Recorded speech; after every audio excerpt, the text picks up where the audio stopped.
Hey everybody, this is So Many Sequels. I'm Josh. I'm Andrew. I'm Garrett. And I'm David. All right, I'm very loud. Haunted. Okay. That sounded like a haunted teapot. I gotta get some grease for the door. There you go. Today on the show, we are going to talk about The Matrix Reloaded. That's the second Yep. one, right? That's it. Okay. Matrix Matrix Reloaded. May. Matrix May continues. Matrix May. It's Matrix. Not quite as fun as John Wick June, No. but it exists. Before we get too much into it, I want to remind everybody to find us on social media. So Many Sequels on Facebook, Instagram, and Twitter, and now on YouTube. And if you're watching the video version of this, you've probably already found it, but go ahead and like this video and subscribe for more. We've gotten into a pretty good habit of putting out a video version of the show every week. And here and there, we're putting out some other bonus videos that hopefully we will continue. Yeah, it's a lot easier to do with this setup we have been doing. I can't wait to do a trailer reaction when those happen again. I know. I was thinking we should do trailer reactions for each episode. Like look up the retro trailer for whatever movie we're watching. Oh, that's a cool idea. Like we could watch the trailer for Revolutions. I like that idea. Let's make an effort to do that. So today, though, like I said, Matrix Reloaded, the second Matrix movie, was released in 2003. So it took them a few years to get around to this one. I don't know if you guys looked into it at all. I don't know if that's because it just took a lot of time or just whatever reason. So you like have insight? the Wachowskis were like really into when they originally pitched the Matrix. They originally pitched it as a trilogy. Mm-hmm. Right. It was originally pitched as a trilogy. Well, when they got approved to do the other movies, they were doing these two movies plus a video game. Right. Of the Matrix? Right. Yeah, it's called Enter the Matrix. Right. I played that game. And the Matrix actually ties into these movies. Enter the Matrix actually ties into these movies. Yeah, I think you play as Niobe. Yeah, you played Niobe and you play somebody else, but it took a long time just to figure out everything and what they were going to do and how they were going to do it, and it was one of those situations where it was like, well, we intended it to be. Originally they were going to release them weeks apart, not months. The game and the movie? Yeah. Okay. Yeah, it looks like this game you're talking about, Enter the Matrix, came out May 2003.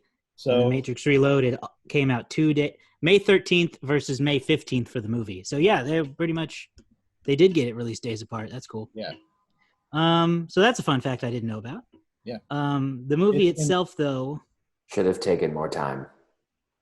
On the movie? Yep. Probably. If this was pitched as a trilogy and this was the idea that they wanted, they should have rethought that. Should have rethought their whole strategy. Yeah, it's really unfortunate because I feel like, I don't necessarily hate this movie, but I feel like it starts off cool. Like it starts off kind of like what you expect. It starts off cool. This big explosion, like, she rides the motorcycle, she backflips off it, it's big explosion, big fight, jumping off the building. Neo comes in, he's doing some Superman stuff.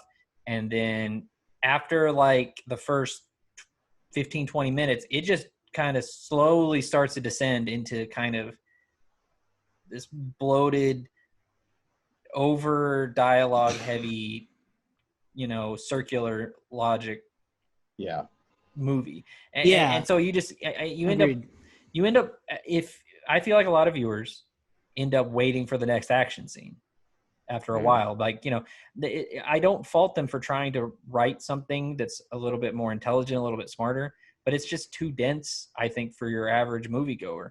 And so they just sit there going, waiting for the next exciting thing to happen. I don't think it's dense. I think it's a mess. I think somebody had a dartboard of plot points and they threw a dart and it hit 4 of them and they went, man, just put them all in there. Let's just put them all in there. You got Agent Smith, who's now back and able to copy himself, which doesn't get enough plot point.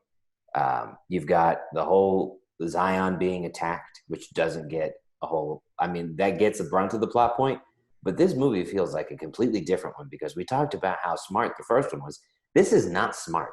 This is not a smartly written movie. This is a sloppy mess, and it's a real kick in the face to the first one. I mean, I wrote down here that they basically created a whole Jerry Springer plot point with a weird love triangle between Morpheus and Locke and Niobe. You've got some kid who's following around Neo, who just came out of nowhere, acting like dad. It doesn't. And then there's that whole weird dance scene. Yeah, it took a while. The whole movie is different. They don't seem connected at all in any way, shape, or form, other than the same characters are there. This is a bad movie. So I will say when I saw this whenever it first came out on May 15th of 2003. You don't have to recite the date. We get it. You know dates for some weird reason. I'm just saying. I understand. I was just looking it up before we came on here. But anyway, like it was. I remember being blown away by it, and then this one initially. Yeah, when you're 13 years old, this is pretty mind-blowing stuff. Well, Andrew was 42. We were 13 years old. But like it was. I mean, it was good by some standards. There were definitely some things where it was like like the effects were bad. Looking at it now, it definitely has not aged well, like at all. And yeah, I agree with Garrett. It should have been. They should have waited on this. They should have waited on this and just maybe rethought it, maybe rewrote it, and given us a better product than what we got. Even just a year, I think, would have been beneficial. What about you, Josh? Well, I mean, I don't know if time would have saved it. It's still, the story is what it is. I agree that there are a lot of various zigzagging ideas that they try to tackle at once, but I do also agree with you, David, that a significant portion of it is way more dense than it really should be, because such a huge part of it is about Neo discovering not only is he reached like the pinnacle of his powers within the Matrix, but he's also learning that it was all part of the plan or whatever. Yeah. He's not special, and being the one doesn't actually mean anything.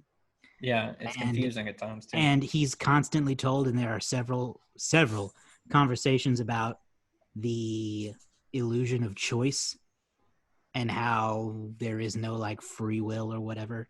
And those are the parts that I thought got bogged down by too much thinking. It's a lot of people. Yeah. It's like I get it. I don't need another character to tell me that there's no free will in the Matrix. No, I get it. Between the Oracle and the Architect, these characters just talk in like pseudo-intellectual circles, where they're just like saying the same thing, but also not really saying anything. So that like if you watch it the second time, you can go, oh, maybe that's what they meant. Maybe that's what they were trying to say. And it's not that the movie is necessarily too smart. Like I understood everything they were trying to say. I just don't think that it tells this. I don't feel like it.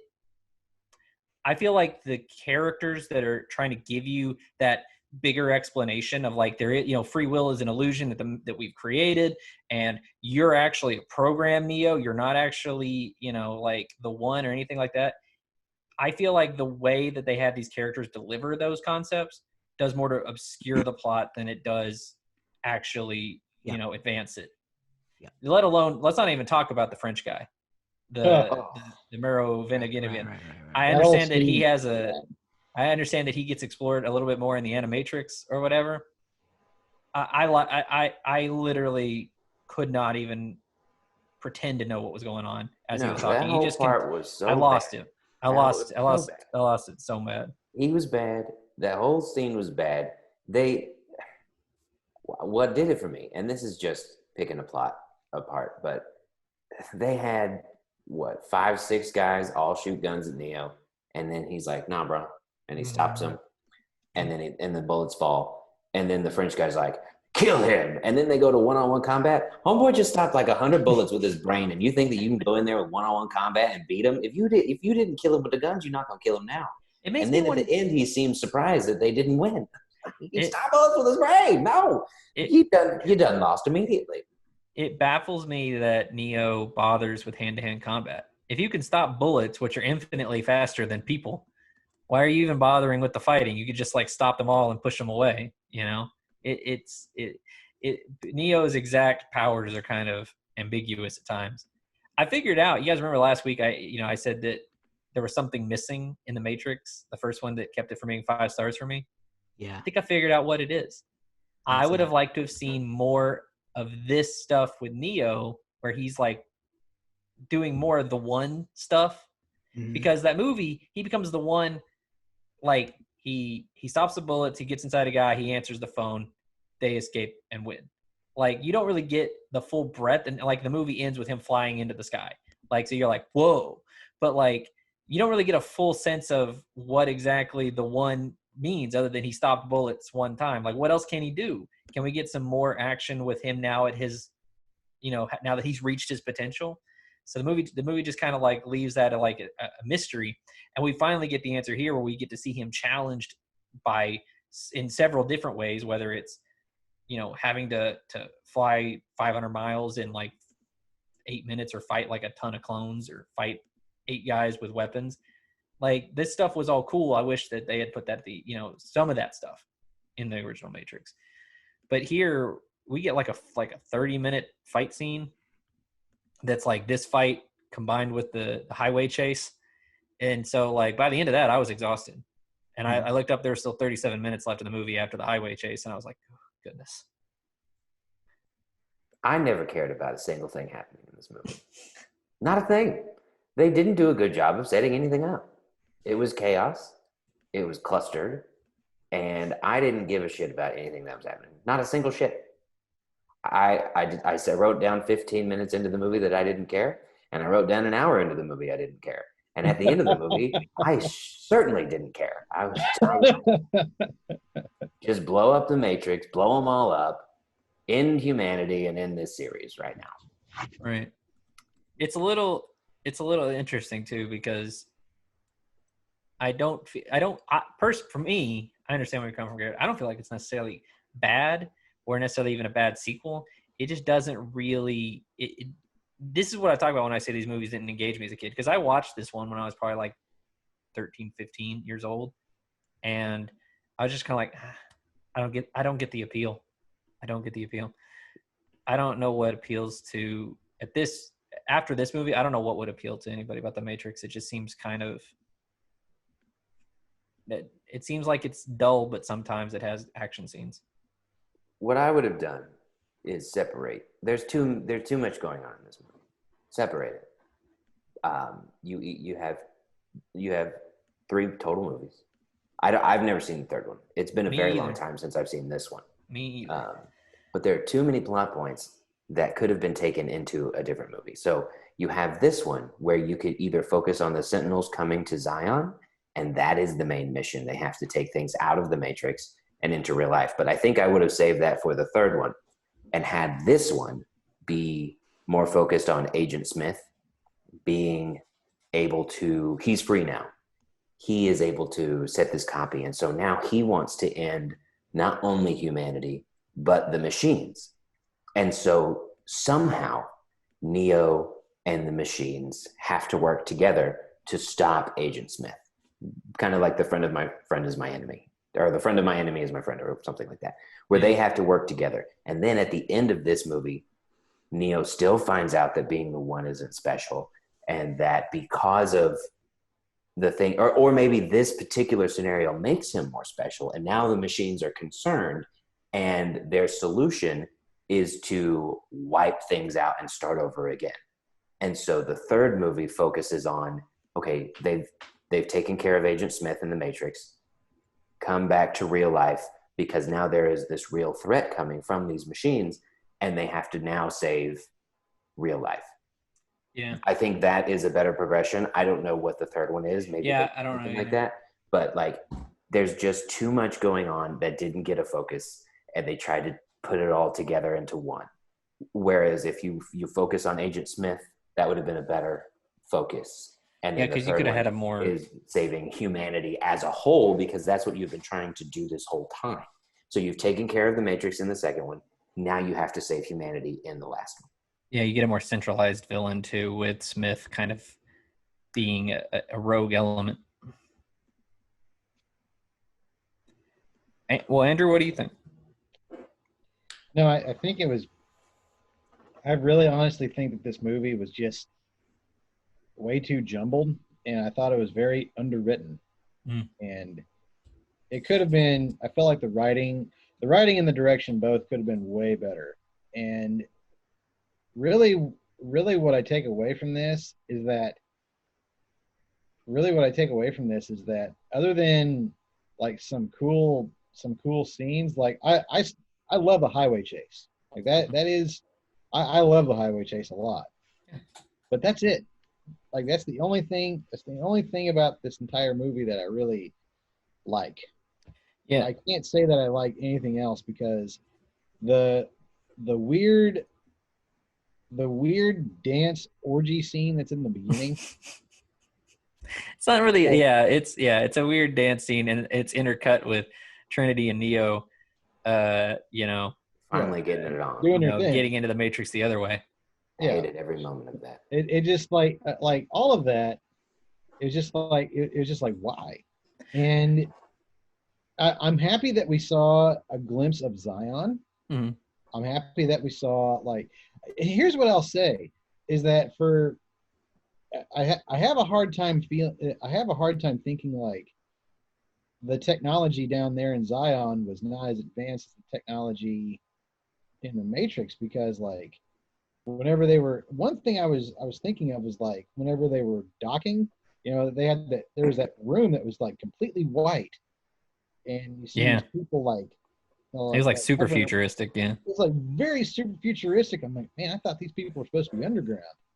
Super futuristic expialidocious. But yeah, exactly. And then all of a sudden, don't reward that. Don't reward that. I gave it a small smile. But as soon as Morpheus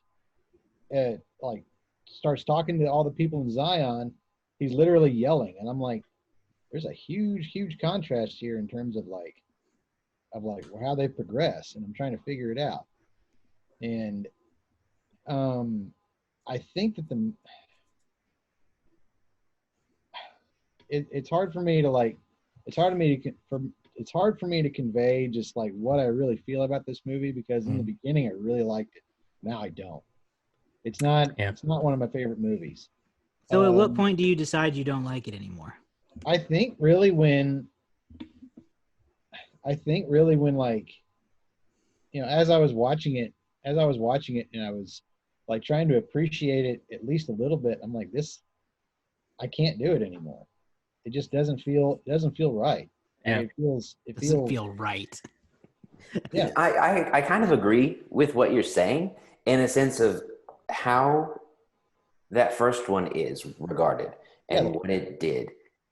The impressive decline from that first one to this, it doesn't feel right. Like, I feel wrong having watched it. Like, I don't know. It is a impressive misstep. Yeah, I tried not to prejudge the film too much because I only have vague memories from when I watched it as a young teen. Basically, the only thing I remember is that part where the agent jumps on the car and like smashes it. But going into this one, I've heard a lot of people say they don't like it. I've heard that's the general view. I was like, well, I'm going to try to do my best to keep an open mind here, because I don't want to just assume it's bad, and then once it meets my expectation, I'll just be like, okay, perfect. I don't have to really go with this anymore. So I really tried to give it my bet, like really, listen and understand and pay attention and not like let myself get too carried away. But by the end, I was just sitting there, like I was just thinking, man, I can't imagine. The third one gets more hate than this one. I can't imagine what exactly that's going to look like, because this one was at times a little boring. at times, like I said early on, it felt like it had that same level of cool, but it very quickly declines. Well, and just to kind of piggyback off that a little bit, the other thing is that like it ties it up just a little bit more if you do play that game. If you Yeah. do play Enter the Matrix, because Enter the Matrix does have elements. It's just like, oh, okay, well that makes sense. I wish I would have known that. And had they, I think it was just a weird tie-in that they had at the time, and I don't think it worked really well. No, I don't imagine. Because apparently, like the French guys, part of the French guys, were vampires. Yeah. Vampires. Yeah, they that were the was- ones that like went ghostly, and I don't. Yeah, that I don't was- care enough. I don't. That care. was something that they introduced in this, and I can't remember which character introduces it. No, it was Oracle. She Yeah. said that there have been programs in the past that are in the Matrix that have gone rogue, yeah, and like the Matrix is the real world as we know it. So like all the legends and things we've heard about, like all the myths and things we heard about vampires, werewolves, angels, things like that you hear about in our world, like those are rogue programs that have managed to escape deletion, and that's like this French guy, he protects them, and he can like manipulate the Matrix. That's why he gives some chick an extra what's the right word here? whatever that was. Like an extra special piece of cake. Also stupid. It was really it's very interesting, but again, it's another thing that doesn't, like Garrett said, doesn't go explored to the point that it probably could be. Like that could be a whole movie within itself. Just that concept of like, where do all these myths comes from? Well, they all they all stem from a similar background. I don't know. Gotcha. I like this movie also. My favorite part of this movie was the Ghostbusters element, where they were just chasing down the Keymaster for half the time. So I was cool with that because I know it was Keymaker. But every time I heard it, all I thought was, I'm the Keymaster. Are you the gatekeeper? That's all I thought. And I thought, hey, now I'm entertained. All I thought was, I kept thinking about, I think it's Scream 3, or not Scream 3, Scary Movie 3, or it might be Scary Movie 4, whichever one it is. They make heavy reference to this particular movie. Oh, really? Oh, I think it's 3. Yeah, I think it is. They have like the architect, the oracle, the whole thing. Can I voice a weird nitpick? I don't know if this is if this is a complaint anybody's. I've never seen this complaint about the Matrix. Is it weird to you guys? So the thing about the Matrix is when you go in, everybody looks like like scruffy, ragtag people in the real world. But when you go into the Matrix, you look like your self-perception wants you to look, right? So like Neo, he's all dressed, decked out in the black and the sweet shades and the cool haircut, all that, right? Is it weird to anybody else that everybody has virtually the same self-perception? Because they're all wearing the exact same style, like super slick black suits, glasses, shades, expensive clothes. Like the only person who's kind of doing it different is Niobe, because her stuff is red. Like everybody looks the exact same. So like who's the originator of this particular style of self-perception? Trinity over there looking like Catwoman. I think for a brief moment in the first Matrix, Neo's wearing like clothes that he would wear, like he normally would have worn. Like he's wearing like a t-shirt and like a small jacket and jeans. From then on, everybody is like super leathered up, shades, slick back hair. Like nobody's self-perception's a cowboy. The look in this movie was not as good as it was in the first. Even Neo, I thought, looked a little over the top compared to the first movie. Like they all shopped at Hot Topic. You would have been a cowboy. Oh yeah, my self-perception would have been like a hipster cowboy. I mean, yeah. That's a good question. Because it doesn't matter. My first thought went to, well, then you like the way they dress now, they stand out, but they don't, because the only people who know who they are already know, no matter what they look like. Yeah. So they don't stand out because they are already known. So they don't get recognized.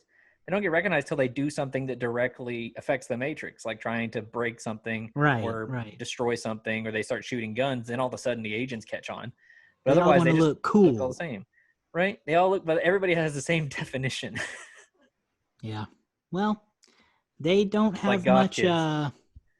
They don't have much to go off of. Apparently not. They came from a tube. So I want to know who originated it. Did like Morpheus was like the I don't first know. one, and Yeah, he was like all that, and they're all like, oh well, y'all dressed like Morpheus. Maybe. Well, I do like that we learn in this one that not everybody believes in Morpheus's prophecy. I like that too. I like that element because it adds to more of the real world. That is the only thing that, in my opinion, carries over from the themes and the writing of the first one to this one.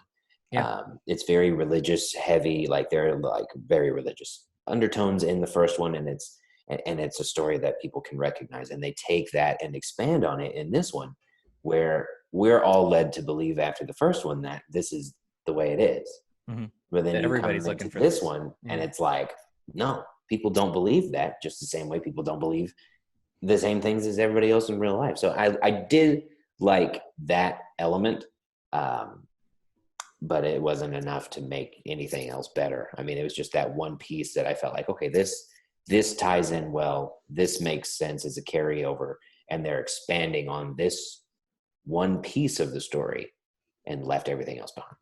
Yeah, I mean, Morpheus is our leading authority in the first movie. Like, as far as he's the leader of the entire underground rebellion. And this movie kind of, presents, if his view is considered somewhat religious, he's presented with sort of the secular political viewpoint of like, look, we can't afford to believe in some magic one who can control the Matrix. We have real, physical problems that are in front of us, and we got to fight that. Yeah. So it's it is interesting.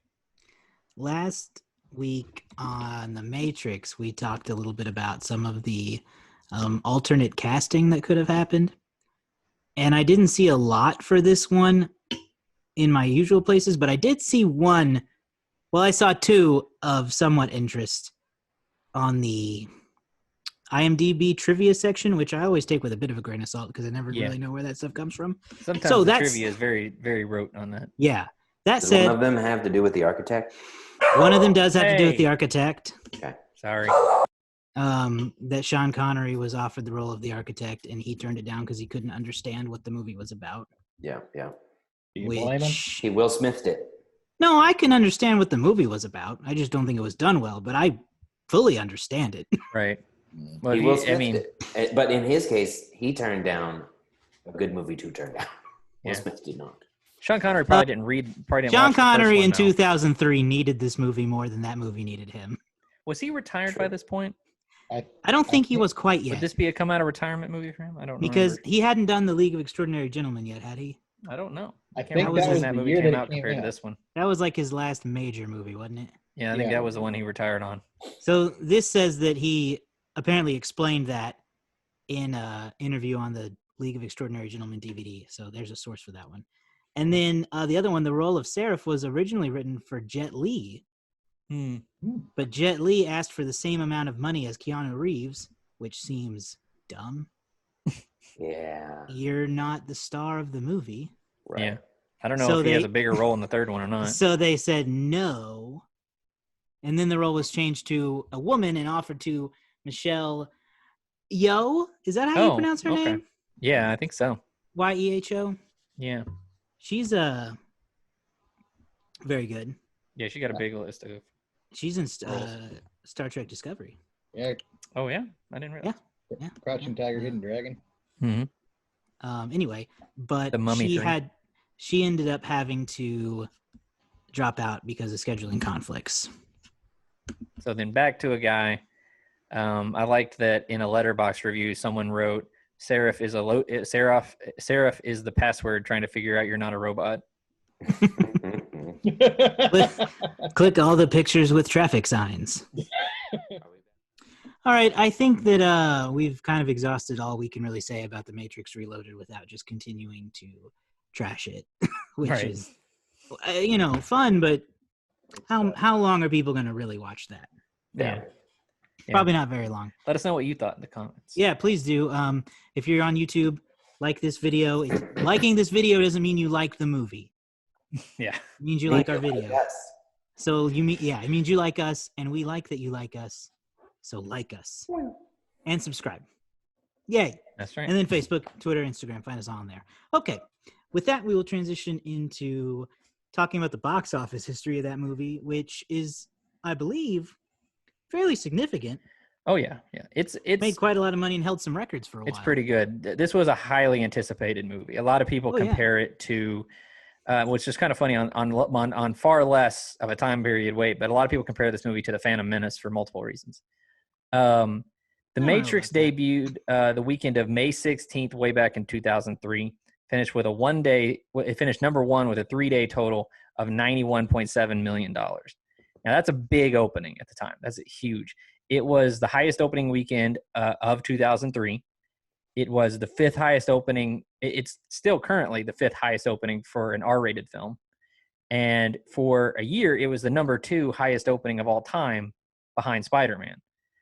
It would be knocked down by Prisoner of Azkaban the next year. But for a while, this was the second highest opening weekend ever. If you look into what else came out that weekend, it's not a ton of competition. And it's kind of funny because one of these movies, the director just tweeted, "Hey, 17 years since my movie came out," and I was like, "Oh man, I just read about it. Thanks to box office stats." Matrix Reloaded is number 1 with $91.7 million. At number 2, it's My First Date movie, Daddy Daycare, at number 18. Number 2 came in with $18.8 million. Took a girl to that movie when I was 13. Daddy Daycare. Daddy Daycare. It was an Eddie Murphy movie. I saw Daddy Daycare as part of a friend's birthday party in middle school. That's about how it was for me. He wanted to take all his friends to Daddy Daycare. That's what we did. So number 3, you had X-Men 2, X2 X-Men United. This is bringing in $17 million in its third week. At number 4, you had Down with Love. This is the movie I was talking about, directed by Peyton Reed, starring Renee Zellweger and Ewan McGregor. And then at number 5, here's a blast from the past. The Lizzie McGuire movie brought in $4.7 million in its third weekend. I totally forgot there was a movie. Yeah, the Lizzie McGuire movie. It was a Prince and the Pauper situation, if I recall correctly. I don't know that I ever saw the Lizzie McGuire movie. I really liked the show, but I don't think I saw the movie. I don't remember watching it in theaters. I remember seeing it playing in the background of on TV one time. Time to check Disney Plus. So it might be on there. So 2 sequels in the box office that weekend. You had Matrix, and then you had what was the other one? X-Men 2. Matrix Reloaded would finish with $281 million in the United States. So still a big haul, even with the mixed reviews over its run. You had $450 million from overseas, making its worldwide total $739.4 million. So big movie, Matrix Reloaded. We'll talk about it next week. How the critical reception, though, I think definitely impacted the final for the third film, because it's quite a drop, and we'll get into that next time. If we look at 2003, we were just here recently. The number 1 movie of 2003, as you guys may remember, was The Matrix Reloaded. No, that's right. Lord of the Rings. Something. It was Lord of the Rings. Oh, we just Lord did of the Rings. Lord of the Rings. Return of the King was the number 1 movie of 2003. Number 2, Finding Nemo. Pirates of the Caribbean, Black Pearl at number 3. 4, Matrix Reloaded. And number 5, Bruce Almighty. Some other big movies that year, like we talked about, X-Men 2, Elf, Terminator 3 came out that year. Bad Boys 2. That's significant now. Top 5 is an eclectic lineup. Yeah, and all over the place. And then what else is on here? Spy Kids 3. So I kind of want to revisit those. Danny Trejo. It's gonna be fun. Danny Trejo. It's gonna be fun when we get to that. Did y'all see that SNL sketch this weekend? No, I didn't. Is there a Danny Trejo sketch this week? There's a Pete Davidson music video where all he raps about Danny Trejo. It's exclusively about. Is it kind of like the Stanley Tucci one? Kind of. Didn't he do a rap? He did a Tucci Gang. Tucci Gang. I guess it. No, it's about how he wants to be like Danny Trejo because Danny Trejo is everywhere. Yeah, he's in everything. I'm in everything, Danny Trejo. So yeah, compared to so to wrap it up, compared to the first Matrix, is a big step forward. Movie made a ton of money. It finished number 4 for 2003, and a little later in that year, we have the Matrix Revolutions. So we'll talk about that next week. But and I wrote it down this week. I wrote it down last time. I won the Letterbox game. We don't have a jingle yet, but it's the Letterbox game. Somebody wrote it down. We're gonna go to letterbox.com or our app, and we're gonna check out what the score is from the movie fan community for the Matrix Reloaded. Now, this score can go anywhere from 1 to 5, and digits in between 4.7, 3.5, 2.2. Who knows? We'll see where it is. So let's start with Josh. What do you think it is? Okay. My guess for this movie, I'm gonna go a little bit higher than my instinct tells me, because, like I said earlier, it's my understanding that people do like this one more than the third one. Mm-hmm. I can't quite recall what the first one made. It was in the high threes, though. The first one was a 4.1. Oh, 4.1. Matrix was 4.1. It ain't that high. I'm gonna guess an even 3.0. Even 3 from Josh. Let's go to Garrett. I also am going to go higher than myself because I think that this movie still has some kind of love somehow. It's gonna even out, yeah. I don't know. I've been thinking about this all day. I've been thinking about the scores, and I've been thinking about my score because it's really bugging me. But I think that for this movie on Letterboxd, I'm gonna go with 3.3. 3.3 from Garrett. So, Andrew, what is your score? Guess. I was thinking 3.3. It's too high. Just saying it hurts my soul a little bit. No, you're not wrong. What? I'm nothing. Just nothing. Okay. What was your guess? I don't want to give this movie the benefit of the doubt. I want to say 3.2. 6. Solid 6. 3.2 from Andrew? Yeah. 3.2 from Andrew, 3.0 from Josh, 3.3 from Garrett. Let me scroll down here. And the winner with the exact right score is Andrew. Oh, 3.2 exactly. This movie has been reviewed by 4.3 thousand people. It's on 4,000 lists. It's pretty popular. So I'm gonna read some of the reviews with the most likes. Not all of them, just some of them. The highest rated review is "There's literally more to discover every time." That's a 5-star review. 5-star review. Here's a 2.5, and then there's a 2.5-star review. One of the most frustrating movies ever made. That's from a guy named Patrick. Where I'm probably gonna fall in general is right here. Keanu Reeves, you're breathtaking. That's a 3.5-star review. I can never fault Keanu.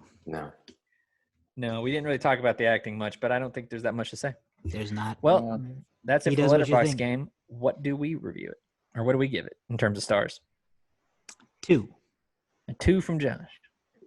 I've been doing a 2 all day until this moment because this movie, 2 was generous. I was being generous because I was like, the first one carries over enough to where I'll give it a boost and just say that it's disappointing. But it's 1.5, and that's still being generous. Wow. Because if this is a 1.5 and people like it more than 3, I don't believe that it's going to be good for that one for me. So a generous 1.5. So a 2.5 from Josh, a 1.5 from Andrew, from Garrett. I'm gonna give it. A. I'm gonna give it a 3. Woo! I'm gonna give it a 3 because, and solely because, there are a handful of things that I do like. There are a handful. I've run Garrett out of town. There are a handful of things that I do like. I do like a lot of the action sequences. I think that the visual effects are a little too ambitious for the time, but I think that it was cool that they went for it. And I do like what we do get from Agent Smith and stuff. The action pretty much holds it over. Not much else really does. I think that it's still visually at times very nice, but you know what? I'm going to lower it to a 2.5 actually. I just realized that like I'm looking at my rating system. By my own rating system, I feel like it's more okay than it is good. And that's the difference. The half star raises it from okay to good. And I feel like it's more okay. So there you go. 2.5. Andrew? I would give it 2.5. There you go. And that's fine with me. So what's that make our aggregate score? You gave it a 2, Josh? Our aggregate score is 2.12. So we're going to have to give it a solid 2 on Letterboxd. Yeah, I think that's how it's going to have to work, unfortunately. Okay. So you can find us on Letterboxd under So Many Sequels Pod. Follow us there. We always rank our movies, at least we have for this season. And you can find a link to that movie's episode in the review. So that's a good way to keep track of what we're watching if you're not already a regular subscriber. Though I wish you would be by hitting that by smashing that subscribe button on YouTube or following us in your favorite podcasting app. Smash Bros. Super Smash Bros. Yeah, smash it an odd number of times, you know? Yes. Make sure you stop on the last one where there's a like. That's pretty much that. So that was The Matrix Reloaded. We will be back next time with The Matrix Revolutions. And, you know, I know we haven't, I'm just going to talk out loud right now. I know we haven't fully committed as a team to reviewing the Animatrix yet. But if we do, that would completely wrap up Matrix May perfectly. It would. Four for 4 weeks. Yeah. So just throwing that out there. Yeah, I'm thinking about it. Since we're not really using Rotten Tomatoes anymore, I saw those scores on the Wikipedia entry for the franchise that compares them, and the Animatrix has the highest score of the whole franchise. Wow. Yeah, I'd seen that it was that people really liked the Animatrix. A few points higher than the original film. So that's great. I have high hopes that it will be good. Because it's a series of short animated video. It's like short films that, you know, put together equal like one feature. Yeah. Ain't that just how it goes? Ain't that how it goes? Star Wars, same way. So we'll definitely be back next time with Matrix Revolutions, and we may even throw in the Animatrix sometime in the future. We'll see. But and the Matrix 4 someday. Maybe. Yeah. I hope so, whenever it comes out. So you can find us online at all the places I've already mentioned twice in the show: Facebook, Twitter, Instagram, and Letterboxd. Subscribe on YouTube. Follow us in your favorite podcasting app. And, of course, patreon.com/so-many-sequels-pod. Is there a pod at the end of that one? Yes. One of these days, I will get all this down. Yeah, you can just Google so many sequels pod, and it should come up. Yeah. Support us there if you can. And if you can't, that's fine. We get it. It's tough times. Yeah. But that's it. Until next time. Does Andrew have a thing to say? No, there's a glitch in the Matrix. Glitch in the Matrix. Well, I knew that if I stopped recording, he would start saying it.